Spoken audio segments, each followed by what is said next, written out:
लोकसभा चुनाव के बीच एक बार फिर राजस्थान की सियासत में तपिश बढ़ती नजर आ रही है। पूर्व मुख्यमंत्री अशोक गहलोत और सचिन पायलट के बीच एक बार फिर से सियासी मतभेद उभरने लगे हैं। हाल ही में पायलट ने 25 सितंबर 2022 की घटना का जिक्र करते हुए गहलोत को घेरने की कोशिश की थी। वहीं गहलोत ने भी सचिन पायलट पर तंज कसते हुए उनके एक बयान को बेवकूफ़ी भरा बताया है।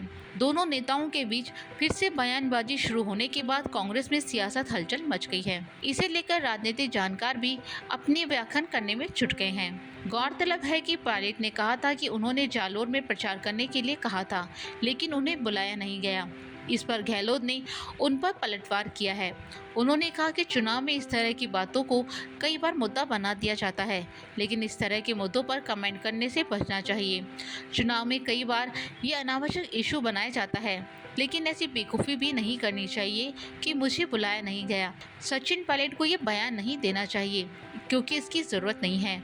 अशोक गहलोत ने कहा कि कई बार ऐसा हो जाता है कि समय नहीं मिल पाता। हालांकि प्रियंका गांधी जब चुनाव प्रचार करने के लिए आई थी तो सचिन पायलट भी साथ आते, उनका भी वेलकम होता, लेकिन इस तरह के बयान देने को मैं सही नहीं मानता हूं। इसके साथ ही अशोक गहलोत ने आगे कहा कि मैं जयपुर ग्रामीण में अनिल चोपड़ा के चुनाव प्रचार में नहीं जा पाया। मेरी ओएसडी से उनकी बात हुई थी, लेकिन समय का तालमेल नहीं बैठ पाया। अगर मैं इस मुद्दे पर बयान देता और कहता कि मैं चोपड़ा के यहाँ जाना चाहता था, लेकिन मुझे फीडबैक नहीं मिला, तो ये ठीक नहीं होता। चुनाव के वक्त इस तरह के बयान से कैंडिडेट को नुकसान होता है। हर उम्मीदवार जीतने के लिए चुनाव लड़ता है। वहाँ की क्या परिस्थितियाँ हैं, किस नेता की ज़रूरत है, उसी के हिसाब से पार्टी कंट्रोल रूम में मांग की जाती है। लेकिन इस तरह के बयानों से चुनाव के बीच कैंडिडेट को नुकसान होता है। ऐसे में इस तरह के बयान नहीं देने चाहिए। पायलट और गहलोत के बीच फिर से सियासी वार छिड़ता हुआ नजर आ रहा है।